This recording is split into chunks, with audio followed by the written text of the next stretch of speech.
자, 이제 세 번째 시간에는 계약의 효력을 공부할 건데, 효력에서 나오는 주제가 세 가지예요.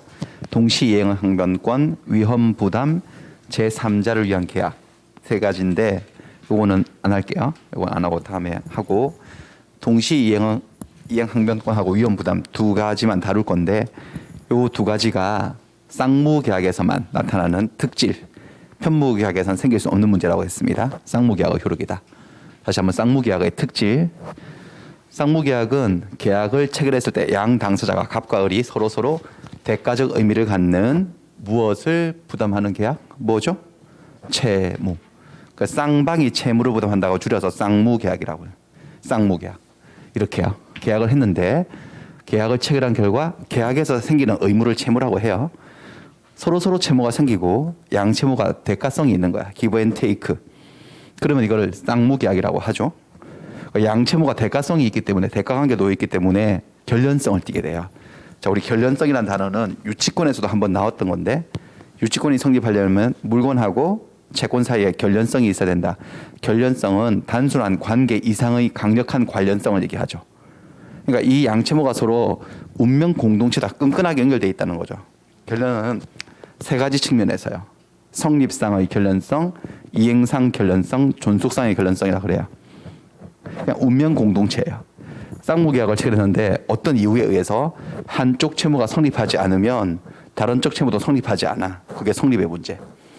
쌍무계약을 체결했는데 저 사람이 자기 채무를 이행하지 않아. 그러면 나도 내 채무 이행할 필요 없어. 이행을 거절할 수 있지.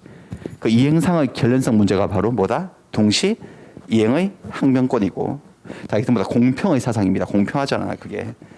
그 다음에 쌍무계약을 체결했는데 한쪽 채무가 성립했다가 소멸을 해버린 거야. 더 이상 존속을 못하고 소멸해버린 거예요. 어떤 이유에 의해서. 그러면 다른 쪽 채무도 함께 소멸하는 게 원칙이에요. 그게 공평한 거니까. 그래서 그게 이제 존속상의 결론성 문제를 따지는 게 위험부담 문제. 이렇게 쌍무계약에서만 나타난 문제예요. 대표적인 쌍무계약이 매매계약이잖아요. 매매계약을 하게 되면 매도인은 이 건물의 소유권을 이전해 줄 채무자가 되고, 매수인은 대금을 지급할 채무자가 되고, 이게 서로 대가성이 있어요. 그래서 저쪽에서 소유권 이전을 안 해주면 나도 대금 지급을 거절하는 항변권이 생겨요. 물론 역도 마찬가지고. 또 계약을 체결한 이후에 뭐 지진 등이 나가지고 건물이 내려앉아서 소유권 이전을 못 해주게 되면 대금도 안 줘도 돼요. 그게 공평한 거니까. 그게 위험부담 문제다 이거지. 그러니까 그중에서 이행상 결련성 문제인 동시이행의 항변권부터 먼저 다뤄보겠습니다. 자, 우리 항변이란 말이 나오는데, 항변은 뭐냐, 뜻이 이행 거절이에요. 상대방이 나한테 이행을 요구할 때 나 이행 못한다 라고 거절하는 것을 항변이라고 얘기를 해요. 자, 우리 한번 이거 지난주에 한번 나왔는데, 저기 그림이법 166페이지 나오는 거예요. 권리가 작용하는 방식에 따라서 지구항성, 지배하는 권리, 청구하는 권리, 항변하는 권리, 형성시키는 권리, 이렇게 있다고 했었어요. 그렇죠? 예. 물권은 뭐죠? 물권은 내 중에 무슨 권이죠? 지배권, 물건을 지배하는 권리죠. 채권은 뭐죠? 내 중에 청구권이죠. 채권자가 채무자에게 일정한 행위, 계약으로 정해진 행위 또는 법에 의해서 정해진 행위를 급부를 청구하는 권리예요. 채권은 청구권이에요. 그 다음에 취소권, 해제권 이런 거 일방적 의사표시로 법률관계를 변동시키는 권리를 뭐라고 하더라? 형성권. 그리고 오늘 항변권. 항변권은 뭐냐? 이행거절이에요. 상대방이 갑이 을에게 뭔가를 이행을 하라고 청구해요. 그 이행을 해줘야 되는데 나 못해, 나 이행 안 할 거야 라고 거절하는 것을 항변이라고 해요. 이행을 요구받았을 때 안 해줄 거야, 이행 안 할 거야 라고 하는 것을 항변이라고 해요. 근데 여러분들, 항변을 하려면, 이행을 거절하려면 이유가 있어야 돼요. 타당한 이유가. 그 타당한 이유, 왜 내가 이행을 거절하는지, 왜 항변하는지에 따라서 항변권의 종류가 다양해요. 이름이 달려 있어요. 예를 들어서 매매 계약을 했어요. 그래서 매도인이 매수인에게 이행 청구하는 게 돈 달라는 거지. 대금 달라고 청구할 수 있어 없어? 매도인은 당연히 있지. 원래 줘야 되는 거잖아요. 근데 첫 번째 항변, 나 줬거든 이미 매매대금. 며칠 전에 와서 매매대금 받아갔어. 잔금 좀 미리 달라고 그래서 다 줬어. 근데 오늘 다시 달라고 그러네. 자, 기억 안 난다고? 주실 거야 안 주실 거야? 응? 매매대금 줬는데 또 달라고 그런다고. 당연히 안 줄 거죠. 안 주겠다고 하는 거 뭐 한다고? 여러분 뭐 하실 거라고 지금부터? 항변할 거라고. 그때 항변은 뭐라고 하느냐? 채무 부존재의 항변이지. 나 이미 채무 변제했어. 내가 돈 받아놓고 뭘 또 달라고 그래. 난 너한테 이행할 채무가 없어. 채무가 존재하지 않기 때문에 이행을 거절하는 거야. 채무 부존재의 항변. 자, 두 번째. 나 아직 잔금 안 준 건 맞는데 잔금 날이 31일이거든. 31일. 근데 오늘이 20일이에요. 20일 날 와가지고 잔금 달라고 그러는 거야. 주실 거야? 안 주실 거야? 안 주죠. 그것도 안 준다고 하는 게 뭐라고 여러분들? 항변이라고. 그때는 이제 채무가 존재하지 않는다는 게 아니고 채무는 존재하는데 변제기 미도래의 항변이라 그래. 무슨 말인지 알아들으시겠죠, 여러분들? 아직 변제기가 도래하지? 나한테 뭐 벌써 와서 달라고 그래. 30일 날 다시 와. 이렇게 항변하는 거지. 이렇게 항변하는 데는 이유가 있다니까요. 그 항변권의 이름들이 다양해요. 이번에는 잔금날, 잔금을 아직도 안 준 게 맞고 잔금날 제대로 왔어. 변제기 딱 지켜서 왔어. 근데 빈손으로 온 거야. 뭐 자기도 나한테 소유권 이전 게 필요한 서류를 주면서 달라고 해야 되는데 잔금을 자기는 빈손으로 와서 자기 채무를 이행 안 하면서 잔금 달라 그래. 주실 거야? 안 주실 거야? 그때도 뭐 하실 건데? 그 항변이 지금 우리가 하려고 하는 무슨 항변이라는 거예요, 그런데 동시행 항변. 왜 너는 네 거는 이행 안 하면서 내 거만 이행하라고 그러냐? 네 거 이행해. 서류 가져와. 등기에 필요한 서류를 줄 때까지 난 잔금 못 주지. 이렇게 하는 게 동시 이행 항변이에요. 어렵지 않은 거죠. 그러니까 항변은 이행을 거절하겠다는 건데 거절하는 이유에 따라서 여러 가지 항변권들이 있다. 그중에 요 항변권을 배워보겠다라는 겁니다. 자, 동시에 항변권 내용은 이런데 의 536조에 나와요. 또 쌍무계약 이렇게 시작되죠. 쌍무계약 소리거든요. 쌍무계약을 체결했어요. 얘들이 서로 대가성이 있어요. 당사자 일방은 얘도 항변권자가 될 수 있고 얘도 항변권자가 될 수 있어. 상황에 따라서 계속 상대적인 거니까.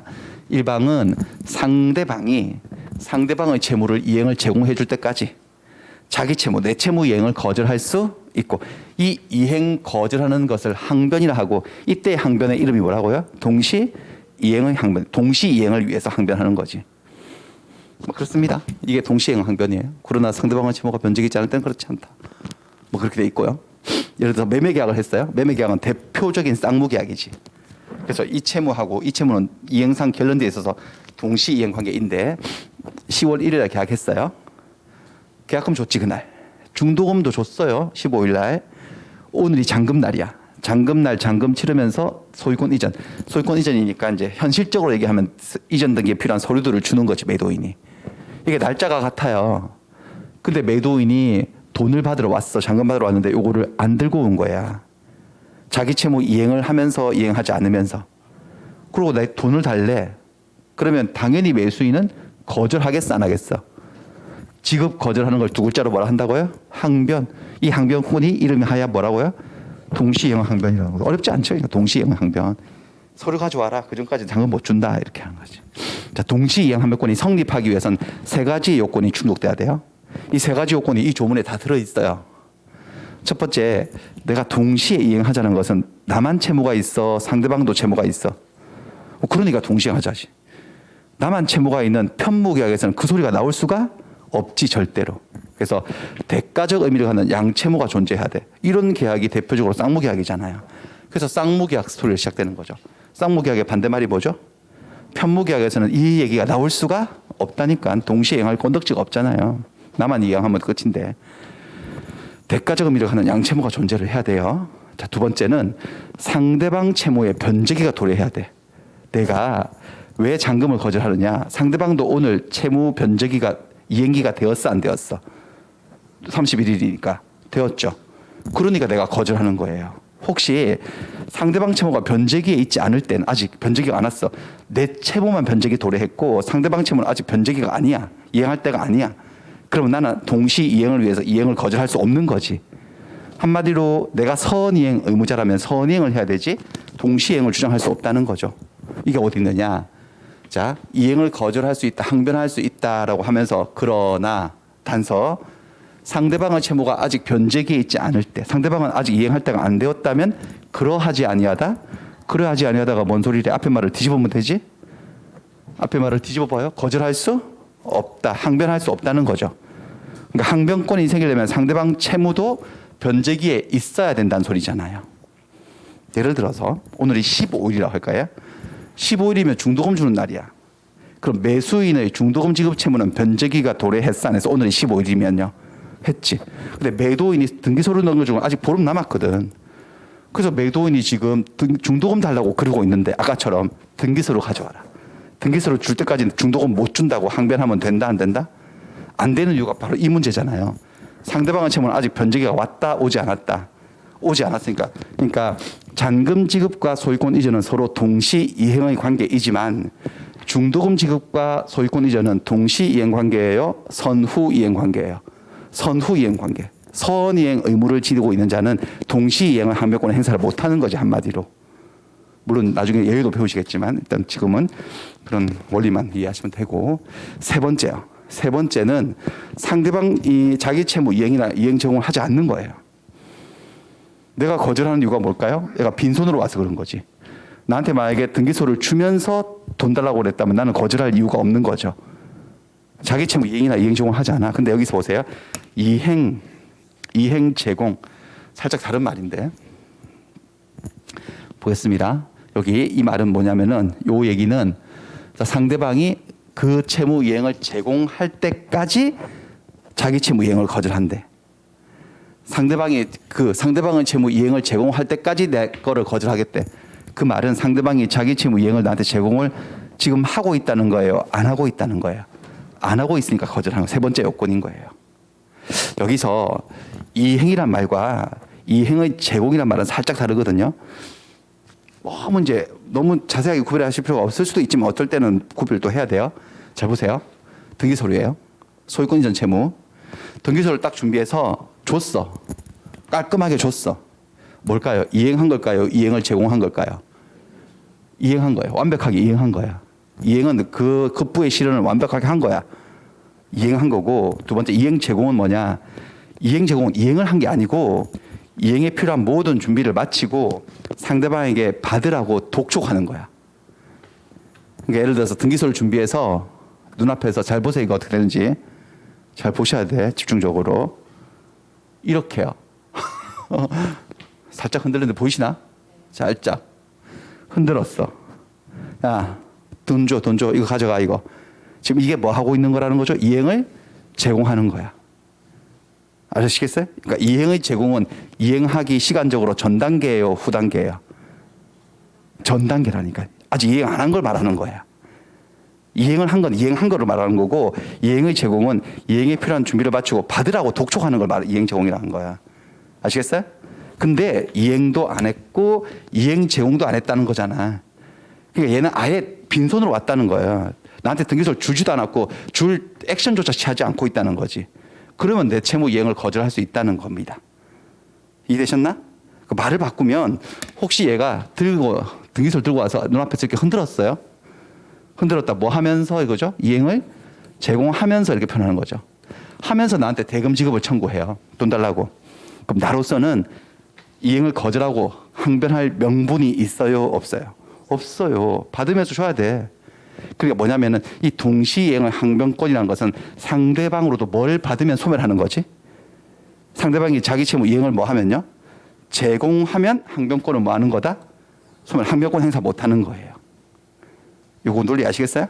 이행 제공 받으면. 이행 제공 하는데도 동시에 항변권 행사하면 웃긴데? 등기소를 주면서 돈 달라 그러니까 을이 이렇게 말하는 거예요. 등기소를 줄 때까지는 돈 못 준다 이렇게. 그래서 갑이 이게 등기서류야 이게. 이거 빨리 받고 빨리 돈 줘라고 말하는데 얘가 또 아니 등기서를 주기 전까지는 돈을 못 준다. 이게 저쪽에서 이행 제공하는데도 계속 항변하는 모습이거든. 약간 코미디잖아요. 다시 동시 이행 항변권은 상대방이 자기 채무를 뭐 하면 네 글자? 이행 제공하면 항변권은 뭐 하는 거다? 소멸. 더 이상 항변할 수 없고 그러고 안 주면 이행 지시에 빠지는 거예요. 위법해요. 손해배상을 해줘야 돼. 지연배상을. 됐어요. 여기까지 세 가지 요건. 그리고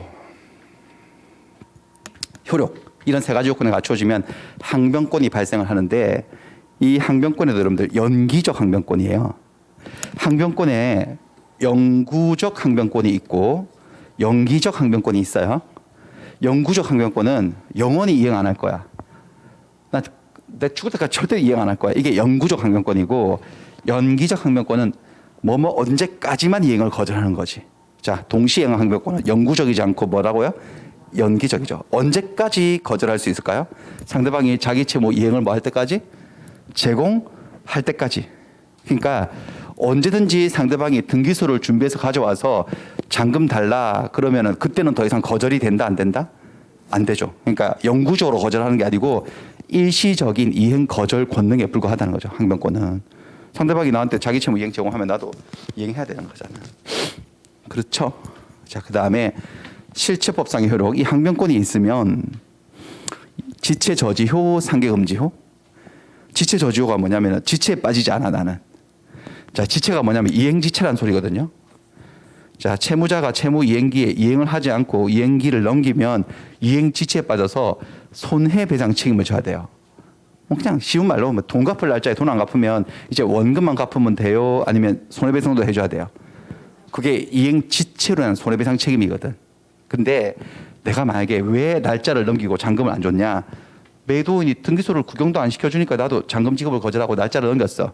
11월 1일, 2일, 3일, 4일로 넘어가도 날짜를 지연시켜도 나는 이행지체에 빠진다, 빠지지 않는다?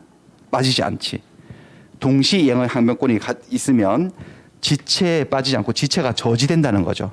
지체로 인한 손해배상 책임, 지연배상 책임을 진다, 지지 않는다? 지지 않는다는 당연한 이야기죠.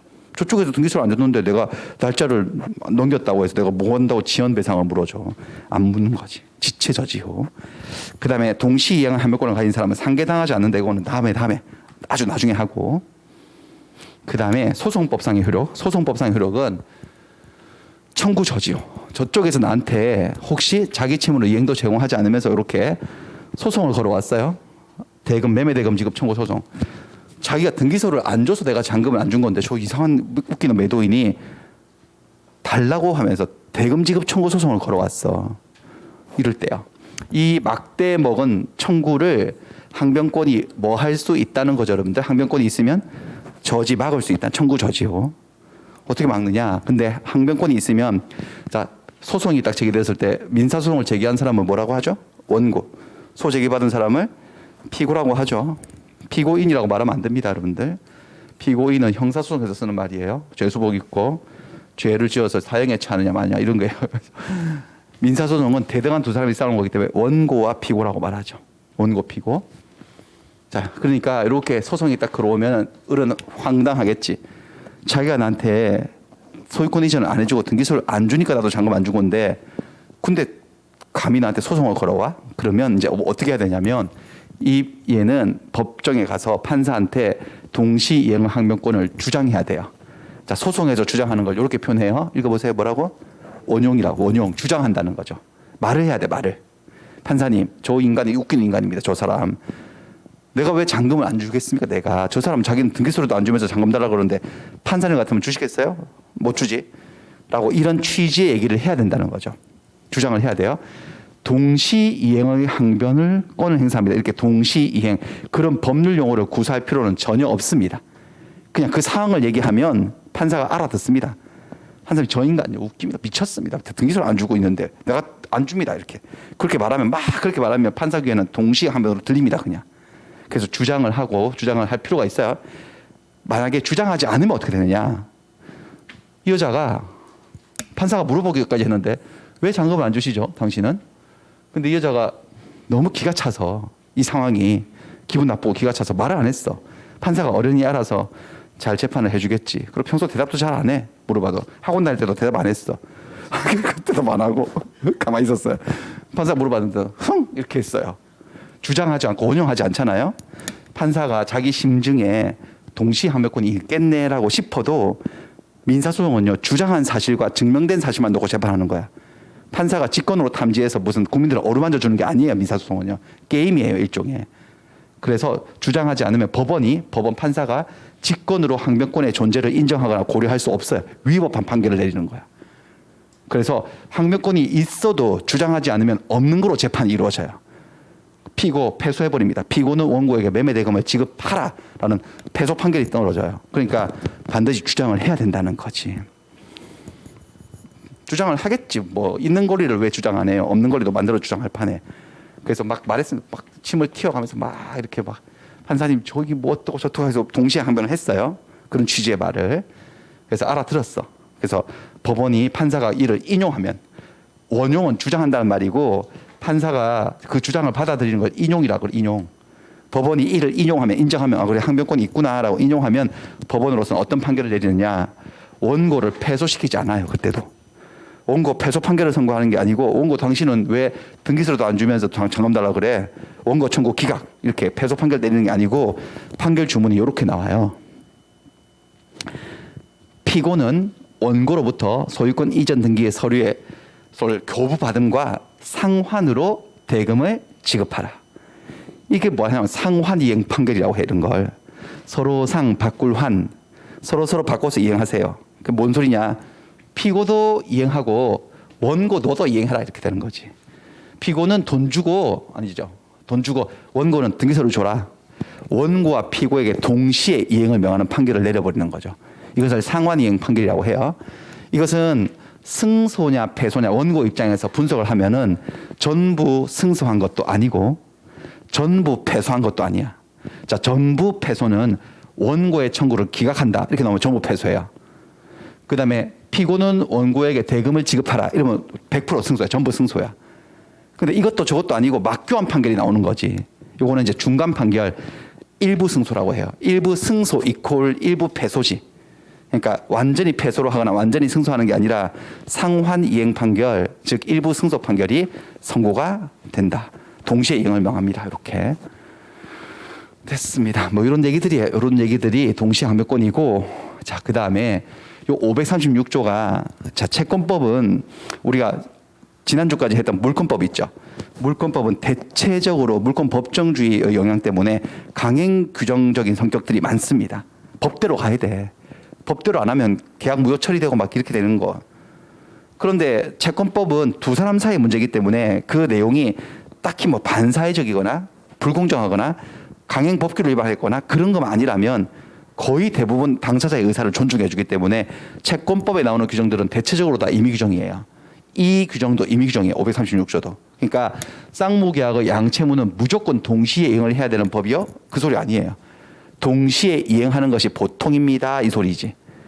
그럼 만약에 당사자 간에 특약을 하면 동시 이행 항변권의 성립을 배제할 수도 있어. 자기들끼리 특약해서 소유권 이전을 먼저 해주고 대금을 잔금을 나중에 치르기로 할 수도 있을까요, 없을까요? 있어. 어쩌면 대금을 먼저 주고 소유권 이전을 나중에 할 수도 있다는 거지. 이런 특약 해보셨나요, 여러분들?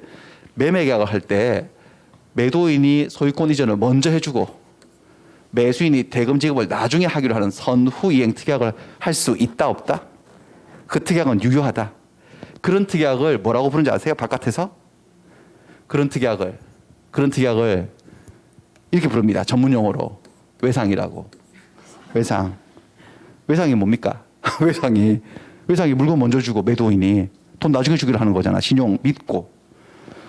단골 슈퍼에 갔는데 이만큼 사고 다 너가 라면 넣고 뭐 깨라 넣고 다 가서 이만큼 딱 올려놨는데 또 지갑 안 가져왔는데, 그때 지갑 안 갖고 온 그 사람이에요. 지난주에 유치권 그 사람.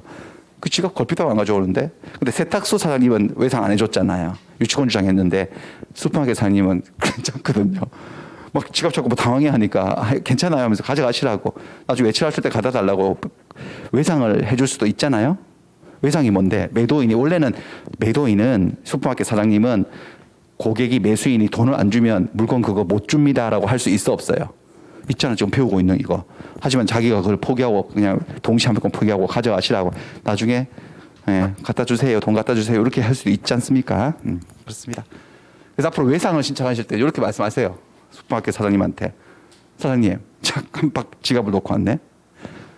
쌍무계약상의 이행상의 결련성을 관철시키는 동시이행 항변권의 성립을 배제하는 특약을 신청합니다.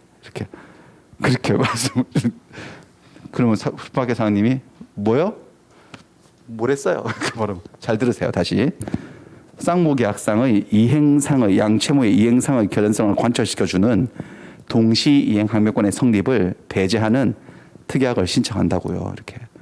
그렇게 말하면 그게 무슨 말이에요? 라고 말하면 외상으로 달란 소리예요. 라고 말씀하시면 되겠습니다. 그렇게 하면 되겠습니다. 아시겠죠? OX 한번 확인해 볼게요.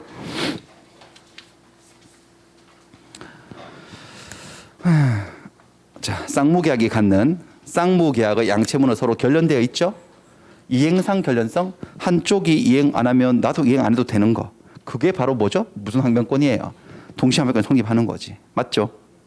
그다음에 동시이행항변권이 인정이 되려면 양 당사자의 의무, 양쪽 채무가 서로 대가적 의미, 기브 앤 테이크 관계로 관련되어 있을 것을 요한다. 맞나요? 서로 결련되어 있어야 된다. 결련되어 있어야 된다. 이런 소리겠지. 쌍무계약처럼요. 근데 상대방이 만약에 채무 내용에 조춘 이행을 뭐 했다고 돼 있죠, 여러분들? 이행 제공은 이제 등기소를 흔드는 장면을 머릿속에 이미지로 넣으시면 돼요. 이행한 건 아니고 이행을 제공하고 있고 이거 받으면서 잔금 달라 그래. 그럼 나로서는 동시 이행 판매권을 행사할 수 없는 게 맞지. 할 이유가 없지. 그거 받으면서 나도 줘야 되는 거지. 아시겠어요? 다시 상대방이 자기 채무 이행을 뭐 하면 시험하면 항변권을 뭐 해버린다는 거죠? 소멸한다는 거예요. 소멸합니다. 맞는 말이죠.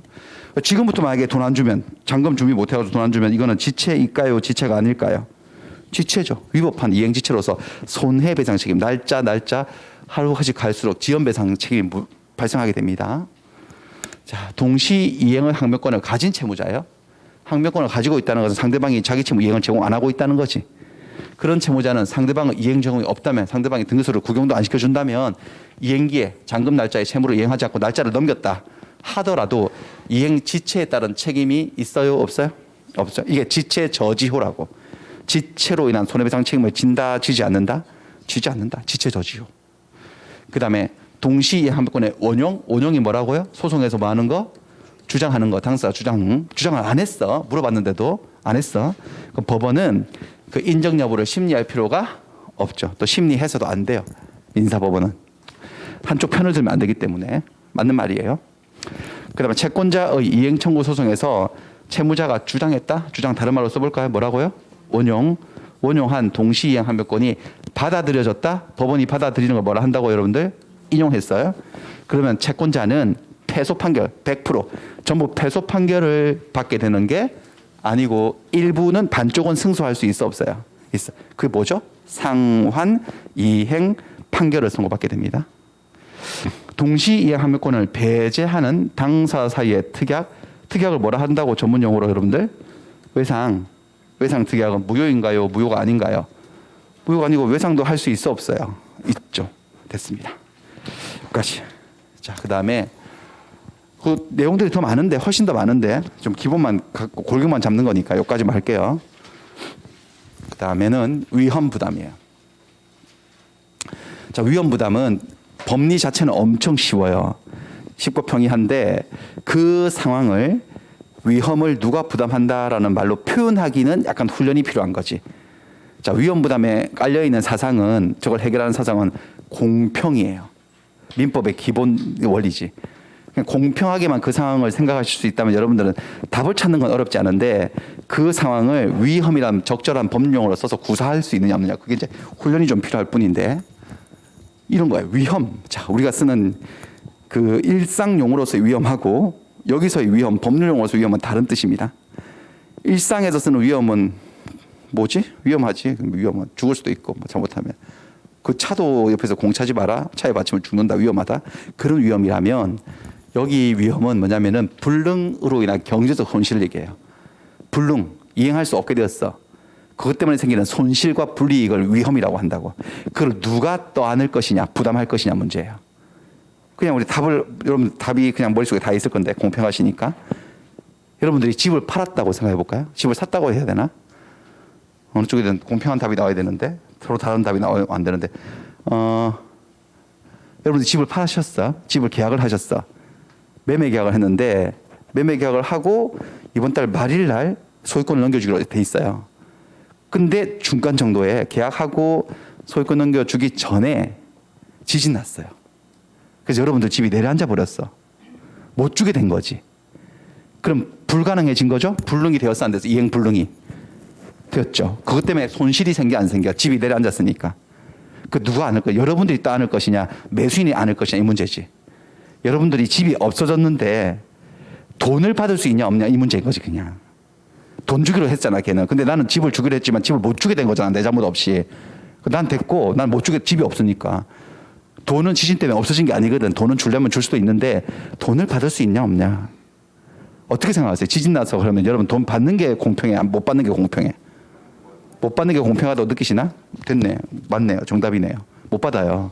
우리나라에서 못 받도록 돼 있어. 못 받아요. 못 받으면 집만 날린 거네. 그렇죠? 손실은 누가 또 안는 거야? 그 손실은 누가 안고 가는 거죠? 여러분들이 아니면 매수인이? 우리가. 매도인이. 맞나요? 그때 그 손실을 뭐라고 부를 수 있으면 된다고 여러분들?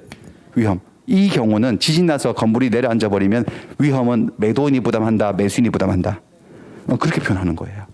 근데 또 매도인이라고 말 안 해. 매도인이라고 말하면 좀 풀 건데 채무자라고 표현해요. 매도인을. 또 여기서. 이제 거기서 조금 헷갈리니까 그것만 정리해 놓으면 돼요. 근데 만약에 그 집을 누가 불냈냐면 지진 난 게 아니고 매수인이 와서 불질러 버린 거야. 매수인이 생애 최초 내 집 마련한 사람이었거든요. 그래서 여러분들하고 계약하고 난 다음에 매일매일 거기 와서 한 시간씩 서가지고 집을 보고 가요. 흥분돼가지고. 저기 며칠만 있으면 내 집이란 말이냐고 너무 흥분돼가지고. 그래갖고 너무 계속 가만히 이렇게 서 있으니까 동네 사람들이 이상한 미친 사람인 줄 알고 신고해가지고 한번 경찰서로 갔다 왔어요. 그 사람이. 경찰이 조사해보니까 그게 아니고 집 사가지고 너무 흥분돼서 매일 와서 한 시간씩 보고 있는데 그냥 오지 마라 그랬거든. 경찰도 동네 사람들 무서워한다고 하얀 옷 입고 맨날 이렇게 가만히 이렇게 서 있는 걸. 그래도 그 며칠 좀 참았다가 또 왔어. 10일 전에 왔어요. 마지막 소유권 이전 기하고 잔금 치르기 10일 전에 카운트다운이 시작됐으니까 그날은 꼭 집을 보고 싶었어요. 와가지고 오늘따라 너무 흥분이 되는 거네. 그래서 10년 전에 담배를 끊었는데 이 여자가 오늘은 한 대 피해야 되겠어. 너무 흥분돼가지고 담배를 사러 가가지고요. 담배도 문제 몰라. 담배 종류도. 그래서 한산도 달라 그러고 막 거북선 달라 그러고 뭐 그런 거 아시나? 장미 달라 그러고 막 그래가지고 한 대를 폈는데 객객대가 너무 오랜만에 피니까 그래가지고 탁 껐고 옛날 버릇나 손으로 탁 쳐가지고 껐는데 불똥이 집에 들어와서 불타서 없어진 거예요. 자 그렇게 됐다면 여러분들 그렇게 됐다면 어떻게 해야 될까? 집은 없어졌는데 돈은 받으셔야 되겠어? 못 받아야 되겠어? 그 경우는 받아야 되지 않나? 왜? 받는 게 공평하다고 느끼시잖아요. 왜? 자기가 불을 질렀으니까.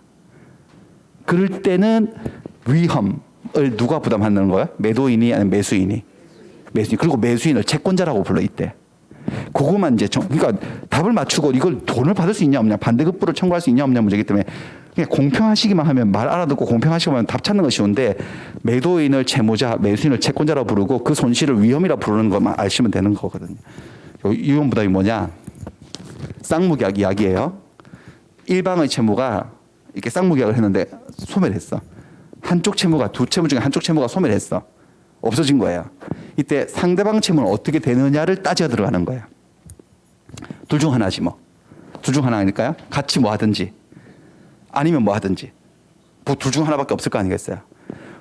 뭐가 공평하죠? 기본일까요? 이 채무가 소멸했을 때 이 채무가 소멸하는 게 원칙일까요? 존속하는 게 원칙일까요? 소멸하는 게 원칙입니다. 그게 공평하지 않나? give and take 서로 채무를 이행해야 되는데 한쪽이 채무가 소멸하면 다른 쪽도 소멸하는 게 공평하니까 이게 원칙인데 이게 아까 지진 나서 없어진 거예요. 그 다음에 존속할 때도 있어요. 생애 최초 내 집 마련한 여자가 와서 집 불질러 버리면 이런 거를 따지는 건데 그러면 한쪽 채무가 언제 소멸하는지를 좀 아셔야 돼. 채무가 소멸하는 이유 원인은 뭐냐? 그 채무자에게 책임이 없는 사유로.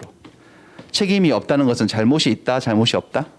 잘못이 없다. 고의나 과실 없이 그 사람 잘못 없이 그 채무가 이행 불능이 되면 후발적으로 우리 원시적 불능, 후발적 불능 한번 들어보셨는데 계약 성립 이후에 불가능해지면 그러면 채무가 소멸해요.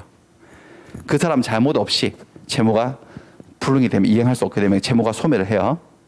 여기서 근데 문제가 하나 있어요. 자, 매매 계약은 쌍무계약이니까 둘 다 채무자 아닌가 이게? 근데 뭐라고 얘기 안 하고 그냥 채무자라고 말하면 어떻게 되느냐? 일단 매매 계약에서 매매 계약을 예를 들어서 얘는 그대로 말하면 돼. 소유권 이전 채무자예요. 매도인은 소유권 이전 채무자고 매수인은 무슨 채무자? 대금 지급 채무자예요. 그러니까 매매 계약을 하면 누가 채무자예요라고 말을 했을 때 이게 아직까지 기본이 안 돼 있어가지고 채무라고 하는 것을 계속 돈하고만 연결시켜서 돈 줘야 되는 게 채무 아닌가 해서 매수인을 채무자라고 생각하면은 그때부터 1년 내내 민법이 이제 골치 아파지는 거지. 어느 시점에 가면 도저히 이해가 안 되고 또 이상하고 이렇게 되는데, 그러니까 채권 채무 개념을 다시 잡아야 돼요. 채무는 돈을 주는 것만 채무가 아니고 계약을 해서 내가 약속된 어떤 행위를 하는 거 모조리 다 채무예요. 그러니까 얘가 약속한 거, 소유권 이전을 약속했으면 소유권을 이전하는 것도 하나의 뭐라는 거죠, 여러분들? 채무예요. 이거 아셔야 돼. 예, 채무, 둘 다 채무자. 그러니까 쌍무계약이라고 하는 거죠. 그럼 얘도 채무자고 얘도 채무자인데 위험을 채무자가 부담한다라고 하면 둘 다 채무자인데, 여기서는 채무자라고 말하면 누구를 말하는 거냐? 매매계약을 가지고 예를 들 때는 매도인 얘기하는 거예요. 매도인이 채무자예요.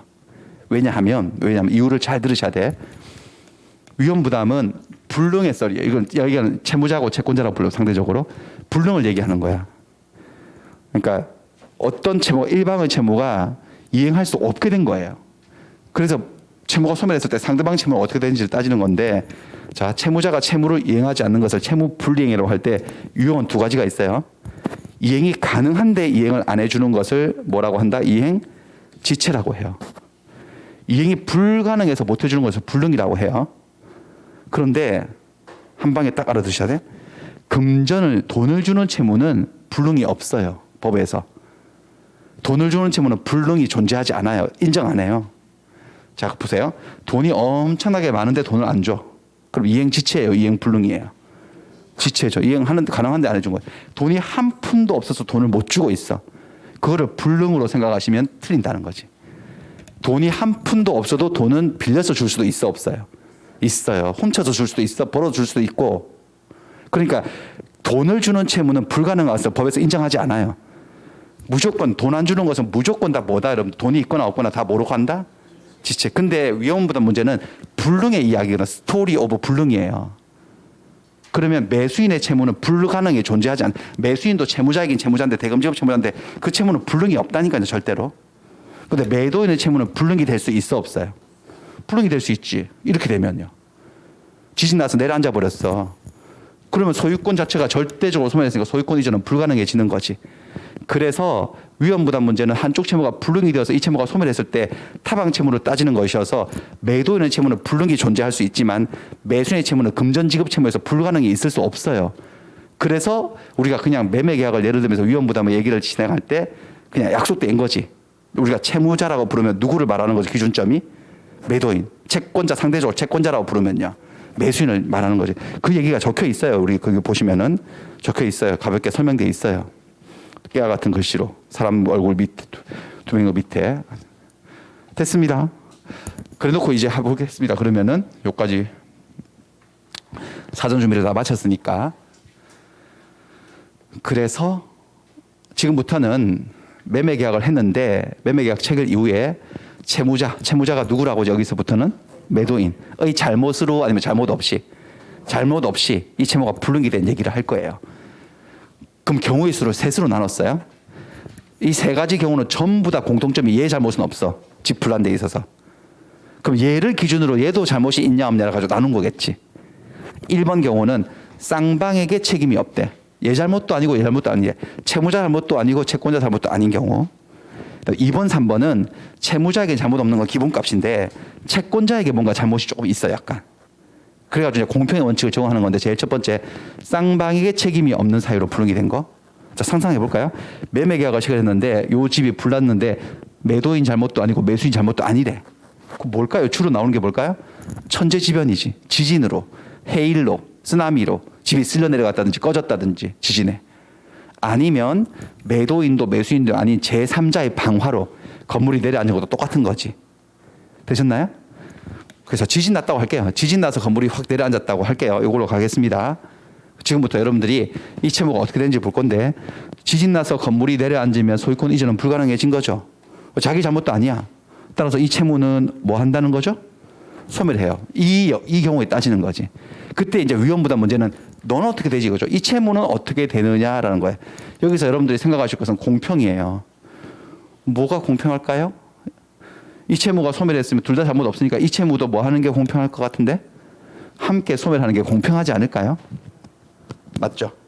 이 채무가 소멸한다는 말은 대금을 줄 필요가 없다. 그 말은 채무자 매도인은 매수인에게 돈 줘요 라고 이행을 청구할 수가 없게 된다는 거지. 돈 받는다 못 받는다? 못 받는다. 잔금 못 받지. 근데 이미 받아둔 계약금 중도금이 있을 수 있잖아요. 그거는 가지고 있어야 되나 기념으로? 부당이득이야. 돌려줘야 돼요. 그러니까 받은 계약금 중도금은 돌려주고 잔금 못 받고 집만 날아갔으니까 손실은 누구한테 발생한 거죠? 채무자에게 아니면 채권자에게? 그래서 채무자가 위험을 부담한다고 얘기하는 건데 조문을 볼까요? 쌍무계약의 당사자 일방의 채무가 일방 쌍방에게 책임 없는 둘 다의 잘못 없는 사유로 이행할 수 없게 되면 채무자는 상대방의 이행을 청구하지 못한다고 하고 있잖아요. 왜? 상대방 채무도 함께 뭐하기 때문에? 소멸하기 때문에. 그러니까 위험은 손실은 채권자가 부담한다, 채무자가 부담한다. 채무자가 부담하는 게 원칙으로 기본값인 거예요. 민법은 채무자가 위험을 부담하는 걸 원칙으로 삼고 있는 거예요. 네. 자, 그 다음에 다른 얘기를 해볼까요? 채권자에게 책임 있는 사유로 이행 불능할 수 이게 아까 말한 거 매수인이 와서 불 지른 거야. 생애 최초 내 집 마련한 여자가 흥분해서 와가지고 집을 불내버린 거지. 계약 체결 이후에. 됐어요? 그럼 얘 잘못은 없으니까 불이 나서 내려앉으면 소유권 이전 채무는 뭐 할 것이고 이 채무는 어떻게 될까? 이 채무는 공평의 관점에서 함께 소멸하면 공평하지 않지 이때는요. 이 채무는 소멸일까요? 존속일까요? 존속을 해야지. 존속한다는 말은 매도인 채무자는 매수인에게 야 네가 와서 불렸으니까 넌 나한테 돈 줘야지. 집은 없어졌어도 라고 이행을 청구할 수 있다 없다? 있다. 그게 538조에 나와요. 제목은 채권자 기책사유로 난 불능. 쌍무계약의 당사자 일방의 채무가 채권자의 책임 있는 사유로 이행할 수 없게 되면 채무자는 상대방에게 넌 이행해 라고 청구할 수 있다고 돼 있잖아. 이거 이해되시죠? 조문. 이 채무는 소멸하고 이 채무는 살아있고 이렇게. 그러니까 얘는 집은 잿더미가 됐고 돈은 돈대로 줘야 되고 계약금 중도도 못 돌려받아. 잔금 넣어야 돼. 그럼 여기서 생기는 손실이 뭐라고 두 글자로? 위험. 누가 부담하는 거야? 채권자가 아니면 채무자가? 채권자가 위험을 부담한다고 표현할 수 있으면 끝인 거지. 이 상황을 보고. 이렇게 표현을 할 수 있으면 된다는 거지. 그렇습니다. 또 하나 더 있어요. 채권자 위험을 부담하는 경우가 저거 채권자의 수령 지체 중에 쌍방에게 책임 없는 사유로 불능이 되었다. 수령 지체란 말이 나와요. 여기 있어요. 채권자의 수령 지체 중에 쌍방에게 책임 없는 사유로 이행할 수 없게 되었을 때 또한 같대. 똑같이 채권자가 부담한다. 자, 수령 지체는 다른 말로 채권자 지체라고 해요. 반대말은 채무자 지체고 이행 지체예요. 채무자가 채무 이행을 지체를 하는 것을 채무자 지체, 이행 지체라고 한다면은 반대로 채무자는 성실하게 자기 채무 이행을 제공해요. 이행을 제공하려고 하는데 채권자가 안 받는 거야. 무슨 이유에서. 채권자 측에 의해서 수령이 지연되고 있는 것을 수령 지체라고 해요. 예를 들어서 오늘이 10월 31일이에요. 잔금 날이야. 등기소를 주고. 그래서 아직 불 안 났어요. 그때는. 불 안 나가지고 등기소를 준비해서 갖고 나갔어. 서류를. 자기 채무를 뭐 하면서요. 이행을 뭐 하면서 제공하면서 잔금을 달라고 청구하면 잔금 줘야 돼? 안 줘야 돼? 줘야 되는데 잔금을 마련을 못한 거야. 얘가 준비를. 그러면 얘는 지금 동시 이행을 항변을 할 상황도 아니잖아. 이행 제공 받았기 때문에. 그러니까 얘는 어디에 빠져버릴까? 이행 날짜를 넘기고 잔금을 못 주면 이제는 이행 지체에 빠집니까? 안 빠집니까? 돈 안 주는 건 이행 지체고 그다음에 채무자가 이행을 여기는 매도인이 소유권 이전 기소를 안 주는 게 아니고 얘 때문에 못 받고 있는 거잖아. 맞나요?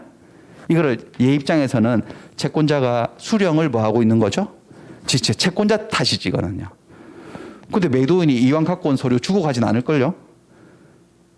그래가지고 빨리빨리 이렇게 하시면 안 되면 곤란합니다. 빨리빨리 잔금 준비해서 연락하세요라고 그날은 일단 헤어질 거 아니겠어요? 빨리 잔금 준비하라고. 그래서 일단 채권자는 수령 지체에 빠진 상태에서 헤어졌어.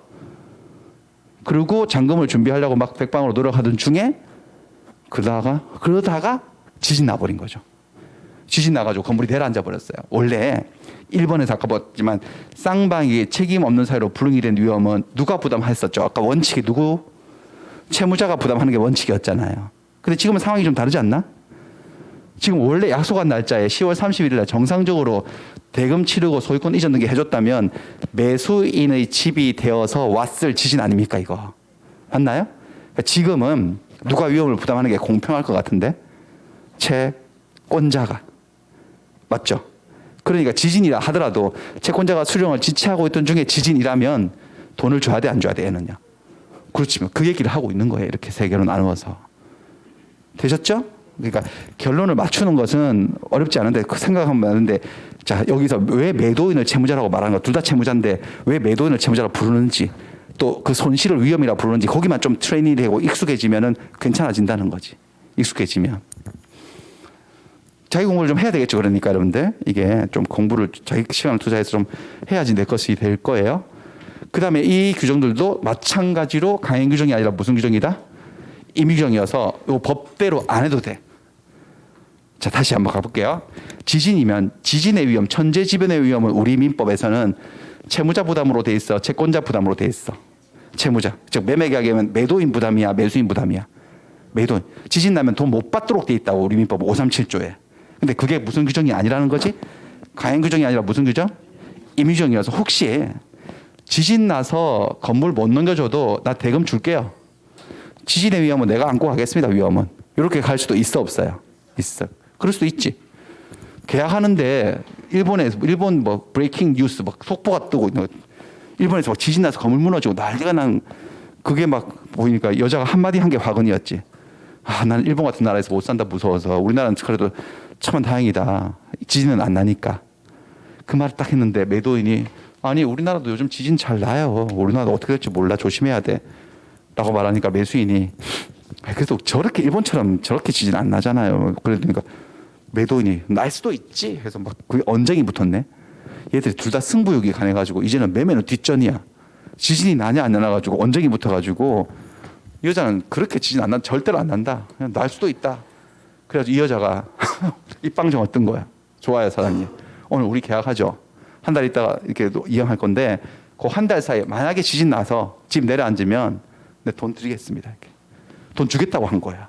원래 537조는 지진 나면 집 내려앉으면 돈을 줄 필요가 있어 없어 얘가. 없잖아. 제가 부담하도록 돼 있는데 그 위험을 내가 안고 하겠다는 거죠. 그래가지고 아 그러셔? 그럼 계약서에 적어라 그랬어. 지진 나도 매매대금 잔금 다 주겠다고. 그래가지고 계약을 하면 이 일본의 위험을 채권자가 부담하겠다고 특약한 건데 그 특약은 효력이 있다 없다? 있죠.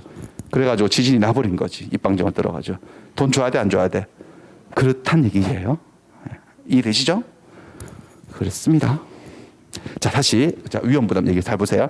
위험부담은 어떨 때 생기는 문제냐면 세 가지 조건이 충족돼야 돼요. 일단 무슨 계약의 문제죠? 쌍모계약. 왜? 다시 보세요. 한쪽 채무가 소멸되었을 때 반대편 채무가 어떻게 되는지를 따지는 거잖아. 반대편의 채무가 아예 없는 계약을 뭐라 그러죠? 편무계약에서는 이 문제가 나타날 수가 없다는 거. 쌍무계약 오로지. 그 다음에 채무자에게 책임이 아니 후발적 불능. 원시적 불능일 때는요. 계약하기 전부터 집이 불났던 그 제주도 별장 사건 그런 거는 계약이 처음부터 무효여서 채무가 생겼다가 사라지거나 그런 것도 없어. 처음부터 아예 안 생겨. 그러니까 후발적 불능이야 되고 무엇보다 중요한 게 채무자에게 뭐가 없어야 된다? 책임 없는 사유, 규칙 사유가 없어야 돼. 혹시 채무자 잘못으로 불이 났잖아요 지금. 여기서 말하는 채무자가 누구라고? 매도인. 매도인 잘못으로 불질렀어. 매도인이 고의나 과실로. 그럼 이 문제가 아니에요. 전혀 이 문제가 아니고 책임져야 되는 채무불이행 문제가 되는 거지. 채무불이행. 18페이지로 한번 가보겠습니다 여러분들.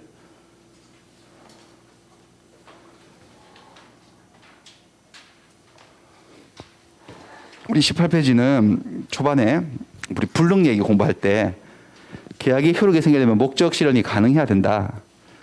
목적이 불가능하면 계약은 무효다. 근데 무슨 불능과 무슨 불능이 있었죠? 원시적 불능과 후발적 불능. 제주도 별장처럼 있지도 않은 거 가지고 이미 불타서 없어진 거 가지고 계약을 했으면 무슨 불능이에요? 원시적 불능에서 계약은 처음부터 아예 뭐다? 아예 무효다. 뭐 이런 거 있었고요. 그 다음에 후발적 불능. 계약이 체결될 때는 멀쩡하게 건물이 있었어요. 근데 계약 체결 이후에 건물이 소실되었어. 무슨 불능이죠? 후발적 불능. 후발적으로 불능이 되었다고 계약이 무효로 되는 것은 아니다. 다만 여기서 채무자에게 여기서 말하는 채무자가 누구라고 다시 또 나오네 여기 매도인 불능을 얘기하고 있기 때문에 매도인에게 뭐가 있나 없나? 규칙사유 고의나 과실 잘못이 있으면 책임을 져야 되고 잘못이 없으면 책임의 문제가 아니라 이 손해 위험 손실을 누가 부담하고 게임을 끝낼 것인지 문제라고요. 규칙 사유가 없으면 위험 부담 문제. 원칙은 채무자가 부담해야 되는데 예외적으로 채권자가 부담할 때도 있다. 근데 만약에 이거를 집을 매도인이 불내버렸어. 고의나 과실로. 그러면 어떻게 되냐면 매수인은 매도인에게 손해배상도 청구할 수 있고 계약 해지와 원상회복을 청구할 수 있고 책임 충고에 들어오는 거야. 무슨 얘기인지 아시겠죠? 그래서 다시 돌아갈게요.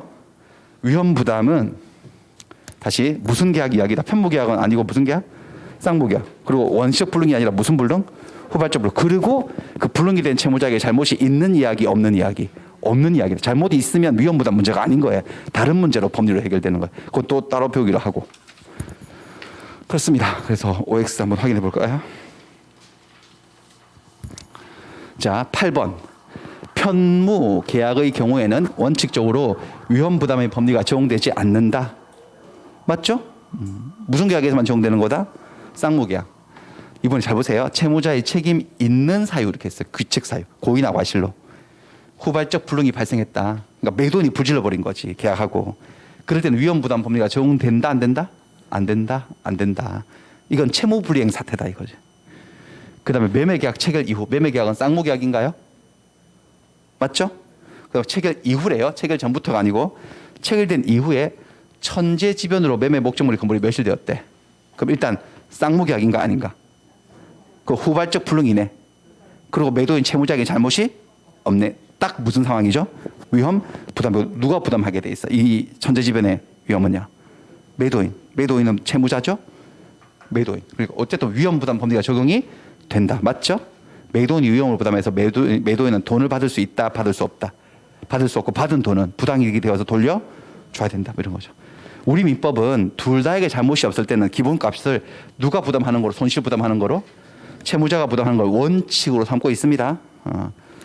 계약 당사자는 위험 부담에 관해서 민법 규정과 다르게 정할 수도 있습니까? 다른 특약을 할 수도 있죠. 왜? 위험 부담에 관한 규정은 강행 규정이 아니라 무슨 규정? 임의 규정이라서 다르게 할 수도 있는 거지.